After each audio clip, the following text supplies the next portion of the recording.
శివనామ స్మరణతో ఇంద్రకీలాద్రి దిగువన ఉన్న విజయేశ్వరాలయం మారుమ్రోగింది. కార్తీక మాసం సందర్భంగా బుద్ధాష్టమిన పురస్కరించుకుని స్వామివారికి ప్రత్యేక పూజలు నిర్వహించారు. అనంతరం దేవస్థాన కమిటీ ఆధ్వర్యంలో భక్తులకు అన్న సంతర్పణ కార్యక్రమాన్ని నిర్వహించారు. పెద్ద సంఖ్యలో భక్తులు స్వామి అన్నప్రసాదాన్ని స్వీకరించి విజయేశ్వర స్వామి ఆశీస్సులు అందుకున్నారు. కృష్ణానదీ తీరాన ఇంద్రకీలాద్రి దిగువన కొలువైన శ్రీ గంగా పార్వతీ సమేత విజయేశ్వర స్వామివార్ల దేవస్థానం ఎంతో ప్రాచుర్యత కలిగిన క్షేత్రం. పాశుపతాస్త్రానికి విజయవాడకు విడదీయరాని బంధముంది. ఈ కుంటపైనే అర్జునుడు ఈశ్వరుడికి మెప్పించి పాశుపతాస్త్రాన్ని పొందాలని పురాణాలు చెబుతున్నాయి. దీంతో శివుడు ఇక్కడ విజయేశ్వరుడిగా భక్తులకు దర్శనమిస్తుంటారు. కార్తీక మాసంలో నిత్యం స్వామివారికి నిత్య అభిషేకాలతో పాటు ప్రత్యేక పూజా కార్యక్రమాలు నిర్వహిస్తుంటారు.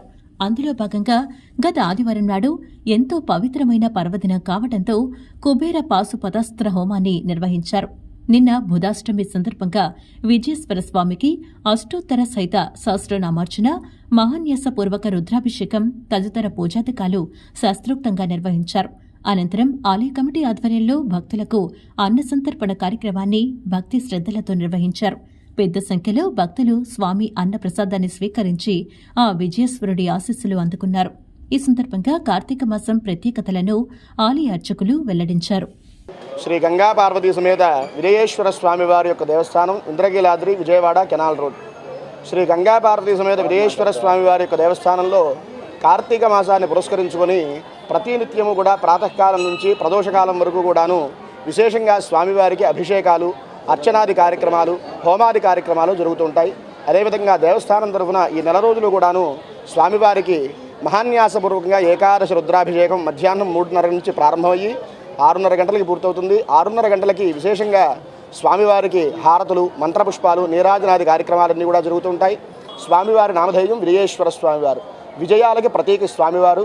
పాశుపతాస్త్రం చాలా విశేషం కాబట్టి ఈ పాశుపతాస్త్రాన్ని పురస్కరించుకొని కార్తీక మాసంలో 4 ఆదివారములు కూడాను విశేషంగా పాశుపతాస్త్ర హోమాలు చేయడం జరుగుతున్నది. అదేవిధంగా మొన్న కార్తీక పౌర్ణమికి జ్వాలాతోరణం కార్యక్రమం, రాబోయేటువంటి మహాశివరాత్రి నడున స్వామివారికి విశేషంగా శాంతి కళ్యాణ మహోత్సవం కార్యక్రమం అన్నీ కూడా విశేషంగా జరుగుతున్నాయి. ఈనాడు బుధాష్టమి పర్వదినం, అలభ్య పుణ్యయోగ కాలం. ఈ పర్వదినాన్ని పురస్కరించుకొని ఈనాడు శ్రీ గంగా పార్వతీ సమేత విజయేశ్వర స్వామి వారి యొక్క దేవస్థానంలో భక్తులందరికీ కూడా అన్న సంతర్పణ కార్యక్రమం అనేటువంటి కార్యక్రమం చాలా విశేషంగా జరుగుతున్నది. ఇక్కడ భక్తులు ఎవరు వచ్చినా కానీ స్వామిని మనసా వాచా కర్మణ ఆరాధన చేసి స్వామివారికి విశేషంగా 27 రోజుల పాటు 27 ప్రదక్షిణాలు కనుక చేసినట్లయితే వాళ్ళ సర్వ అభీష్టములన్నీ కూడా సిద్ధిస్తాయని మనకి పురాణాలు చెబుతూ ఉన్నాయి. శ్రీ విజయేశ్వర స్వామి వారి యొక్క దేవస్థానం విజయానికి ప్రతీక కాబట్టి మన విజయవాడకు కూడా విజయవాటిక అనేటువంటి నామం కూడా వచ్చింది.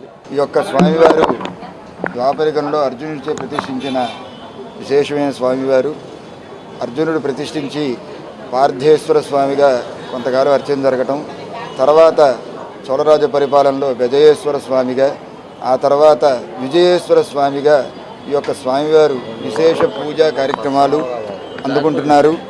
భక్తులందరూ కూడా ఈ కార్తీక మాసం పురస్కరించుకొని విశేషంగా ఈ యొక్క స్వామివారిని దర్శించుకొని ఉదయం నుంచి సాయంత్రం వరకు కూడా విశేషంగా మహాన్యాసపూర్వక ఏకాదశి రుద్రాభిషేకములు, అలాగే విశేష పాశుపత హోమములు ఇత్యాది కార్యక్రమాలన్నీ కూడా చాలా విశేషంగా జరుగుతున్నాయి.